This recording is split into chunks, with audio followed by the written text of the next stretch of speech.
মেয়ের জন্য ঈদের ড্রেস নিজের হাতেই বানাচ্ছি। আসসালামু আলাইকুম, হ্যালো এভরিওয়ান, কেমন আছেন আপনারা সবাই? আশা করি আল্লাহর রহমতে সবাই ভালো আছে। আলহামদুলিল্লাহ, আমিও ভালো আছি। তো দেখেন, আমি এই তো আমার মেয়ের জন্য সুন্দরী একটা কমলা ড্রেস বানাচ্ছি। গ্যাসের রমজানেও আমি আমার মেয়ের জন্য একটা পরি ড্রেস বানিয়েছিলাম। মাশাআল্লাহ, ড্রেসটা ভীষণ সুন্দর হয়েছিল এবং সবাই প্রশংসাও করছিল। সেই জন্য এই ঈদেও চলে আসলাম নতুন একটি ডিজাইন নিয়ে ড্রেস বানাতে।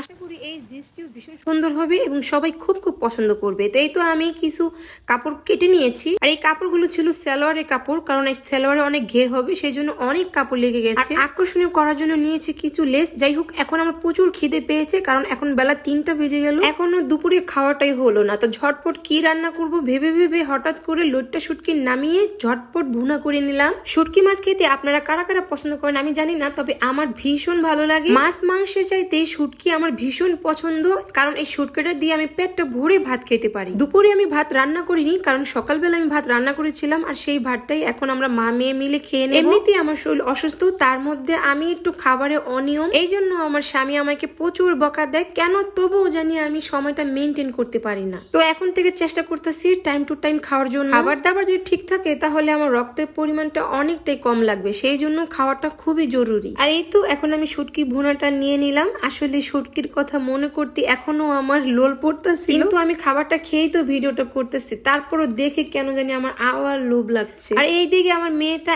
একদম অরুচি, ও কোনো কিছু খেতে চায় না। কি করে মেয়েটাকে নিয়ে আল্লাহই জানে। মেয়েটাকে নিয়ে বড্ড টেনশন হয়, কারণ আমার যদি কিছু হয়ে যায় আমার মেয়েটাকে কে দেখবে? এই পৃথিবীতে মায়ের মতো আপন কেউই হয় না, একমাত্র মাই তার সন্তানের কথা ভাবে এবং চিন্তা করে। তো যাই হোক, আপনারা সবাই আমার সন্তানের জন্য দোয়া করবেন। আর হ্যাঁ, আপনারা কি দুপুরে খেয়েছেন? যদি খেয়ে থাকেন তাহলে অবশ্যই কমেন্টে লিখে যাবেন আলহামদুলিল্লাহ। জীবনে যাই কিছু করেন না কেন, যাই কিছু হোক না কেন, খাবার দাবার ঠিক মতো খাবে, কারণ পৃথিবীতে আপনার আপন হচ্ছে একমাত্র আপনার খাবার, যেটা একান্তই আপনার পেটে যায়। তাই খাবারকে অবহেলা করা থেকে বিরত থাকুন। এই তো আমি ঝটপট খেয়ে নিলাম, আর এইদিকে আমার মেয়ে তো এখন বসেই থাকবে। আর এখন আমি চলে আসলাম বারান্দায়। আজ কিছুদিন যাবত বেশ বৃষ্টি, এই বৃষ্টির জন্য কোথাও বের হতেও পারছি না। তো এই মাত্র বিষয়টা থেমেছে, তো ভাবলাম ছোট একটা ক্লিপ নিয়ে নিই। তো এটা হচ্ছে আমার বাড়ির রাস্তার পাশটা। রাস্তার পাশে বাড়ি হলে একটা সুবিধা আছে, যেমন তরকারি, তারপর হচ্ছে মাছ, এগুলো নিতে কষ্ট করে বাজারে যেতে হয় না।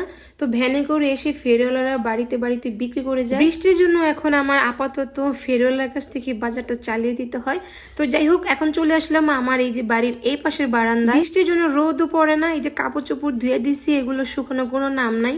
আর দেখেন আকাশের অবস্থাটা কি, একটু আগে মেঘ থেমেছে, কিন্তু আবার যে কোনো সময় চলে আসতে পারে। এভাবে বৃষ্টি হইতে হইতে চারিপাশে পানি জমে যাচ্ছে, আর এভাবে পানি জমে বন্যা হয়ে যাচ্ছে। আল্লাহ জানে এবার যে কি হবে এই বন্যাতে। তো যাই হোক, এখন আমি আবার সেই জামা সেলানো কাজে বসে পড়ব। মানুষের কাজ করি না, কিন্তু নিজের আর সন্তানের জন্য ড্রেস বানাই। খাওয়ার পরে আর মন চায় না আর মেশিনে বসে কাজ করি, তবুও করতে হবে, কিছু করার নেই। ঈদ তো চলে আসলো, বেশি সময় বাকি নেই। আর ওই যে আমার দুষ্টুটা বসে বসে ভাত খাচ্ছে। তো সবাই ভালো থাকবেন, আমার পেজের সাথেই থাকবেন। আসসালামু আলাইকুম, আল্লাহ হাফেজ।